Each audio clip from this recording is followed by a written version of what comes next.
Hi guys, मैं सैयद आज़म Ali short cut का episode number 13 लेके आपकी खिदमत में। प्रीवियस एपिसोड में आपने सुना कि काशिफ की कुर्बानी होने वाली थी, उसके खून से उस देवी को गुस्ल दिया जाने वाला था और काशिफ की पूरी कोशिश थी कि वो किसी तरीके से वहाँ से निकल जाए।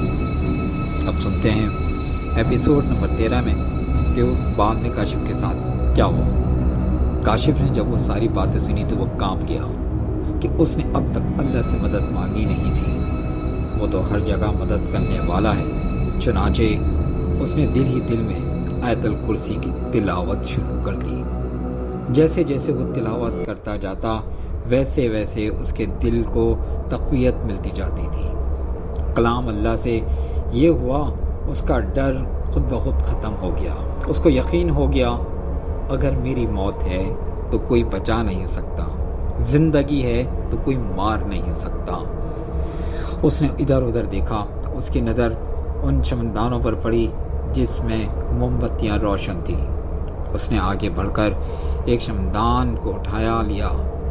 जैसे ही उसने उस चमनदान को उठाया तो उससे पहले बार उस बूढ़े के मनूस आंखों में खौफ नजर आया था। छोड़ दो उस मुक़द्दस शमा को, बूढ़ा खौफ ज़दा लहजे में बोला। काशिफ को समझ नहीं आया कि उस शमा को क्या वैल्यू है जो उसके छूते ही बूढ़ा इस कदर खौफज़दा नज़र आ रहा था। मुझे जाने दो वगरना मैं इस शमा को तोड़ दूंगा, काशिफ ने धमकी देते हुए जवाब दिया। उसने शमा को इस तरह उठाया जैसे तोड़ देगा। नहीं, क्यों तोड़ना मत, वरना सारी मेहनत मिट्टी में मिल जाएगी। रामुना देवी जिंदा नहीं हो सकेगी।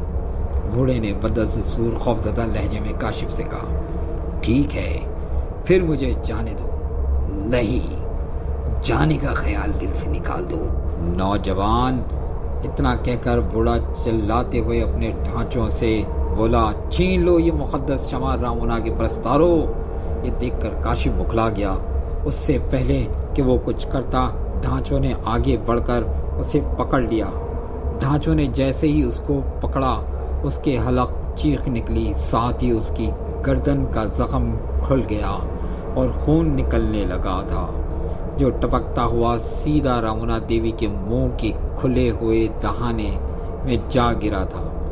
खून जैसे ही मम्मी के खुले दहाने में गिरा, वे जान मम्मी में हल्की सी हरकत पैदा हुई थी जैसे कोई ना देख सका। अचानक ढांचों ने काशिफ को धक्का दिया। धक्का लगते ही उसके हलक से चीख निकली और उसके हाथ से शमा छूट गई। शमा के नीचे गिरते ही आँख भड़की उठी। आँख के भड़कते ही उसने बूढ़े की आंखों में खौफ देखा, एक ऐसा जमूद जो कि कामयाबी के करीब आके के बाद नाकामी मिलने पर होता है। तहखाने के महदूद फिजा गैर इंसानी चीखों से गूंज उठी थी। बूढ़े के हलक से भी चीखें निकलने लगी थीं, साथ ही साथ ढांचों में भी आँख भड़क उठी थी। आग ने इस मनूस बूढ़े को भी नहीं बख्शा था। वो मम्मी जो सर झुकाए खड़ी थी, आग से शोलों में महफूज नहीं थी। काशिफ मौका जानकर भाग खड़ा हुआ। भागते हुए उसने सिर्फ इतना देखा कि आग के भड़कते हुए शोलों में वो बूढ़ा मुर्ग बसमिल की तरह नाच रहा था और ढांचे टूट टूट कर गिर रहे थे। आग बहुत बढ़ चुकी थी। बाहर निकलते हुए काशिफ भागने लगा। उसका रुख अपनी गाड़ी की जानिब था। गाड़ी उसी हालत में सड़क पर खड़ी थी। उसने गाड़ी में बैठने में देर नहीं लगाई। उसने अल्लाह का नाम लेकर गाड़ी की चाबी घुमाई तो थोड़ी ही मेहनत के बाद गाड़ी स्टार्ट हो गई। ये चीज़ काशिफ के लिए बाइस हैरत थी कि जब गाड़ी रुकी तो उसमें फ्यूल मीटर 0 शो कर रहा था। अब फ्यूल इतनी मिकदार बता रहा था कि वो बआसानी अपने घर तक पहुंच सकता था।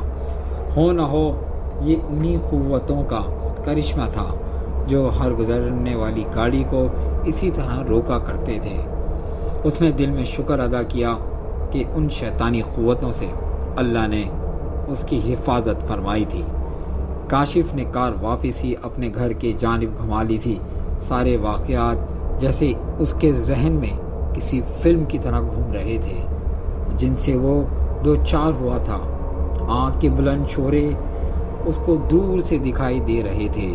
کاشف دل ہی دل میں اپنے پروردگار کا شکر ادا کر رہا تھا جس نے اس کی جان کی حفاظت کی تھی۔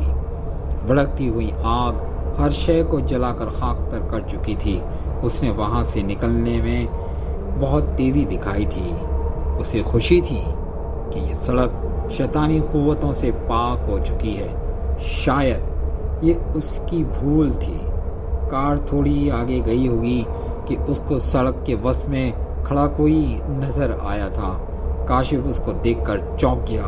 اس نے فوراً ہی کار روک دی۔ جیسے ہی نوادار نزدیک آیا، کاشف نے اس کو پہچاننے میں دیر نہیں کی تھی۔ وہ زخمی حالت میں موجود صدف تھی جو زخمی تھی۔ صدف کی حالت قابل رحم تھی۔